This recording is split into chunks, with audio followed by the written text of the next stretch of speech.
In this talk, I will summarise some points, but first I must give reference to two series of videos that give further technical details on two matters I shall be discussing.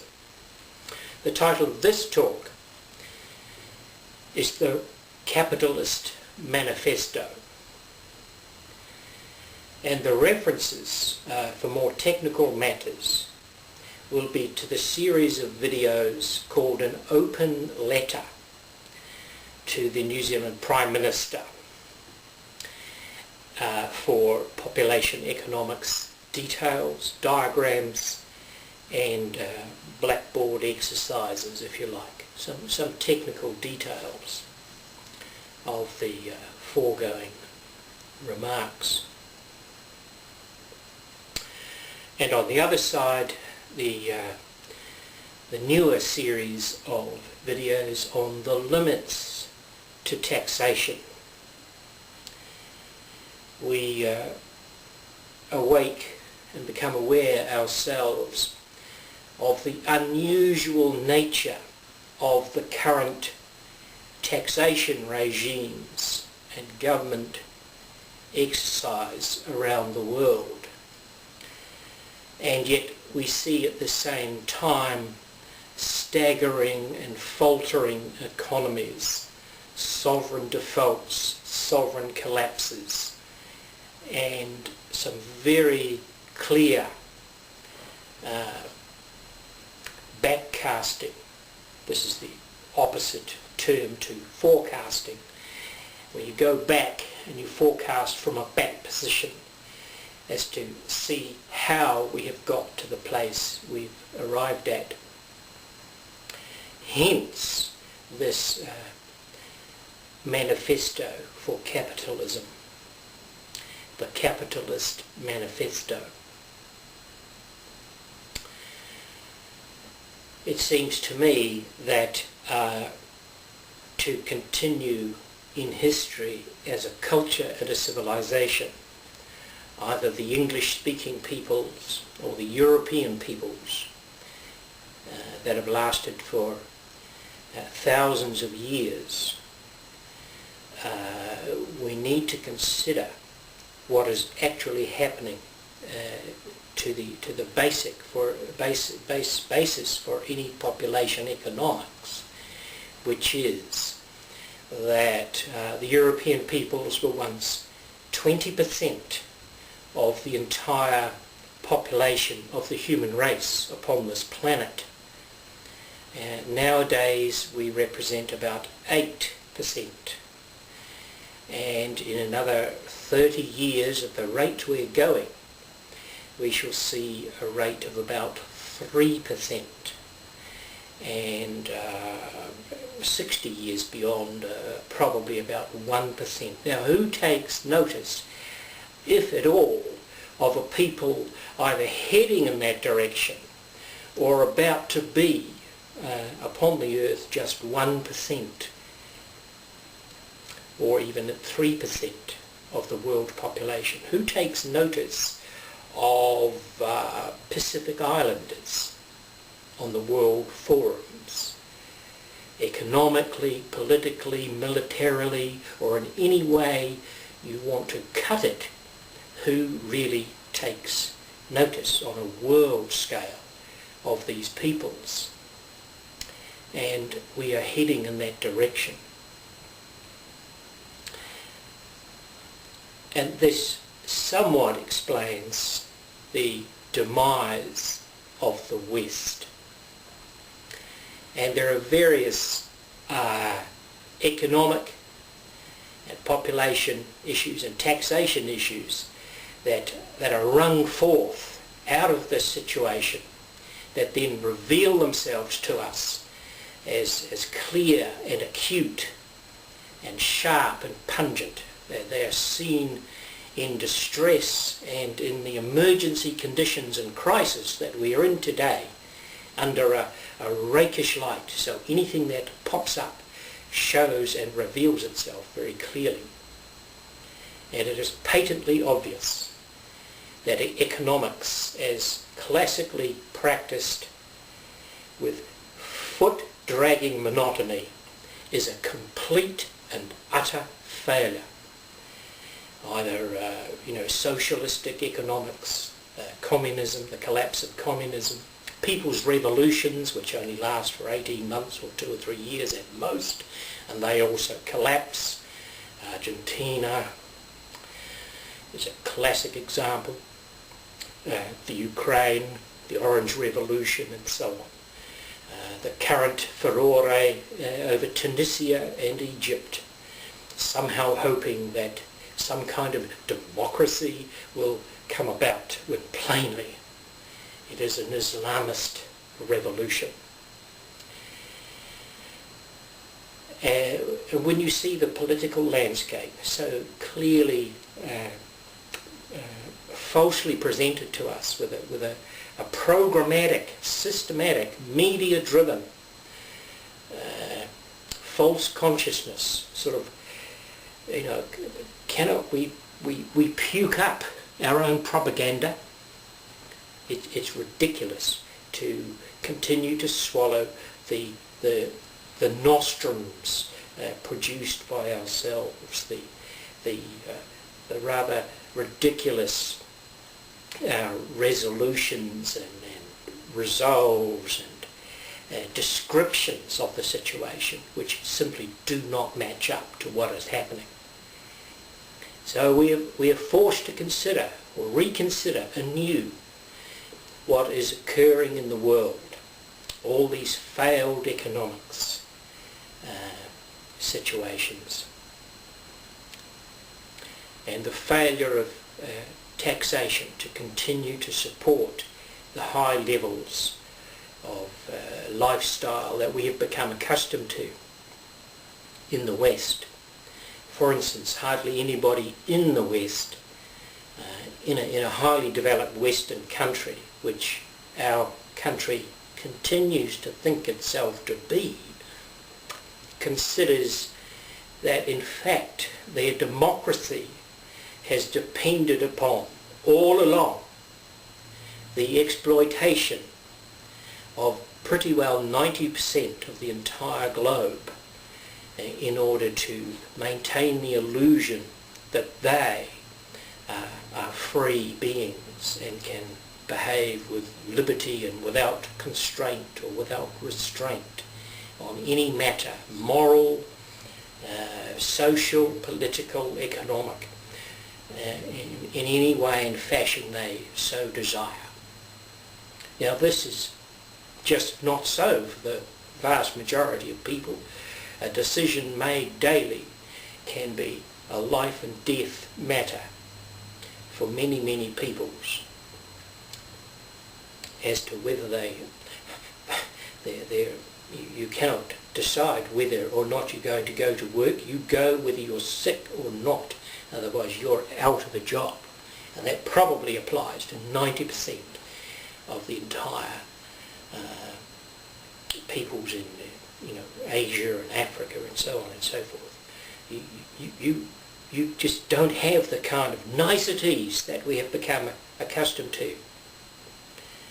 And a short trip in Asia of a reasonably long duration, a month or a fortnight, and meeting real people, not staying with embassy staff and high government officials, but amongst villages and townspeople and so on. You live amongst the people and see how people really live. And it will change your politics, and it will change your thinking remarkably. You must put on the spectacles of some other place other than one's own and walk in their shoes and see that these things as they are constituted cannot continue. And yet my heart, because I've grown up in the West, is that even at the upper realms of the Western folk, the oligarchies, the powers that be that run us and control us, that they have a mindset and a procedure and an agenda which they seem to be eagerly embracing and fostering and advancing, despite the evidence unfolding before them that it's unravelling. They still proceed ahead. And they need a contrary argument to show that what they are damaging above all, as well as other people, is themselves, that their own mindset, their own characteristic of thinking is ultimately the doom of themselves and of the economic circumstances that continue their prosperity and wealth. Now, a new concept of economy must be a dynamic concept. We wake up and become aware that economics is a static phenomena with mathematics attached. But the mathematics is absolutely created in a vacuum of perfect circumstances, of an infinite number of companies, of an infinite number of purchasers and buyers of products and things like that, completely ignoring other aspects of the world.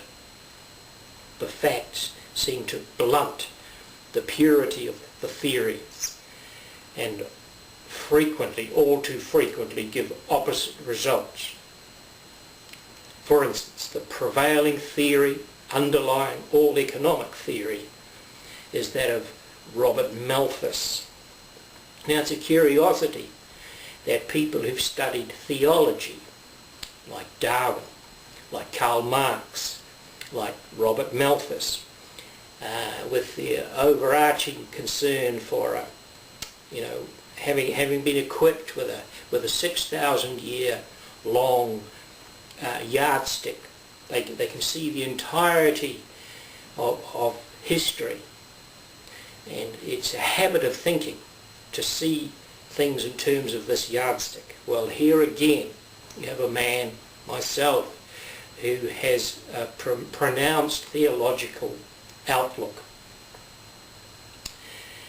And one begins to examine everything under this aspect of eternity that was attributed to the work of William Shakespeare, that he saw things in this light, so multiple points of view, and you could see the long run of events.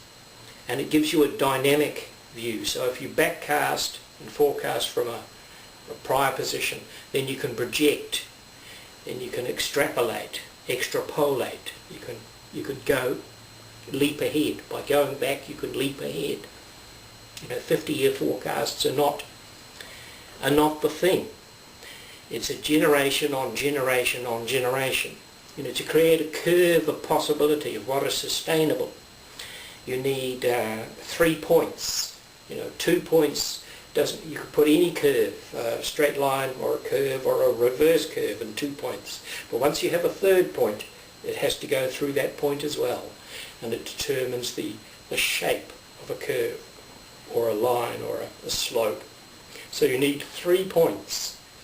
And I suggest that any economic consideration that does not put itself in the context of at least 120 years, one generation, a second generation, and a third generation, 40 years, 40 years, 40 years, cannot possibly be considered sustainable economic business.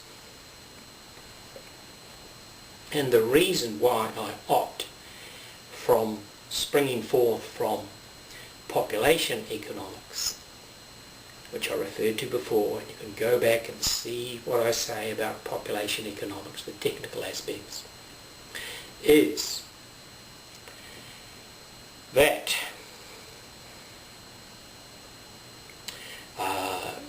it has been said in developmental economics that we save the cost of raising the children. Well, in the West, raising the children could be 20 years, or given university up into 25, 26, 27 or something like that. And then at the age of 27, 28, 29 maybe in the future soon, 30 a little after, the first child. So a generation could be 30 years, 30 years, 30 years. So why have I opted for 40 years? Well, we have stretched out this current generation by unusual marketing strategies. Remember those times not too many years ago where you'd come home and there would be 2 or 3 phone calls an evening wanting to sell you something or surveying you because they wanted to check back to make more efficient their sales and keep it all going. And unusual credit arrangements. 4 years free of credit finance. That's the most extreme I've ever seen. It's come back again recently, and I last saw it about 2 or 3 years ago. 4 years, 50 months, credit-free credit arrangements. Unusual credit arrangements and extensive marketing. It pushes the sales, and so the economy falters forward for another 10, 30 years or so, 10 years or so. So we have 30, a birth cohort, and stretched by marketing 40 years. So we might as well go 40 years, 40 years, 40 years. You could abbreviate it if you wanted to, but not by much. Now the consideration of saving the cost of raising the children is ridiculous, because the child, once economically active, grown up at whatever age, 21 or 28 or 29 or 30, in the first year earns as much as it ever cost and kicks back into the economy that sum. So if the cost of raising a child is to 20, but the year 21, one more year, it's zeroed out. It's flattened out. And 22, wow, we're now up 100% on the cost. We're into credit territory, are we not? So this idea that you can kill your kids to prosper is a poisonous idea. If it's all right to kill your kids, why not everybody? And if there's something wrong with everybody doing it, maybe there's something wrong with lesser and lesser numbers doing it. Now, I'm in a country where we have 4 million people. We have aborted 300,000 people in the last 30 years. 300,000 children in the last 30 years. Now they would have grown up and they would have had children themselves, 1 or 2, let's say 2. That's another 600,000 they didn't have. And, soon to be, in 20 years' time, economically active in their turn. So over 60 years, you have 1 million people, 900,000 people, who are no longer in your economy.